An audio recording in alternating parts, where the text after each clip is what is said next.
C'est demain que le salon de l'auto fermera ses portes à Paris, un salon particulièrement couru cette année.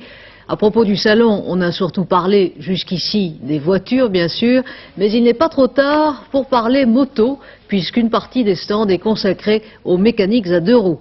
En vedette américaine, si l'on peut dire, la moto française. François Cornet. On parle en effet souvent du salon de l'auto, beaucoup moins de celui de la moto. Et pourtant, il était aussi difficile aujourd'hui, porte de Versailles, d'accéder à ces machines qu'aux nouveaux modèles à 4 roues des constructeurs français ou étrangers.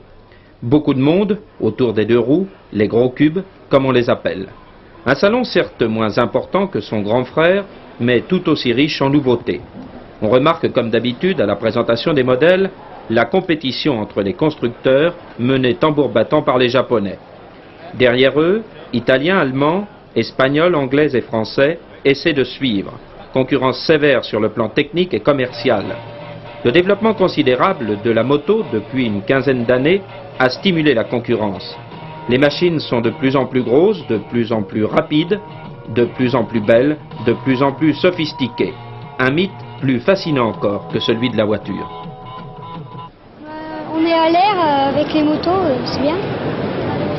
Sur le marché français, les Japonais restent largement en tête des ventes. 62 000 de leurs machines ont été immatriculées chez nous depuis le début de l'année, soit 8 fois plus que la totalité des autres constructeurs réunis. Chacun pense acheter une nouvelle moto, peut-être pas tous les ans, mais au bout d'un certain temps. Il essaye de suivre quand même l'évolution de la moto, pour voir. Parce qu'on s'aperçoit que chaque année, la moto qu'on a, elle a vachement perdu, qu'elle est en retard.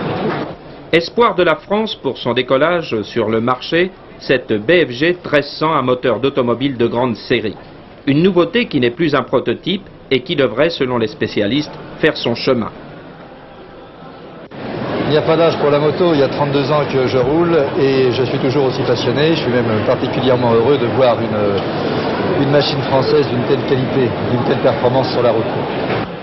Le marché de la moto n'est certainement pas prêt de s'écrouler. L'attirance des jeunes pour le deux roues est significative. Il faut dire que les constructeurs leur font les yeux doux, même à la plus petite échelle.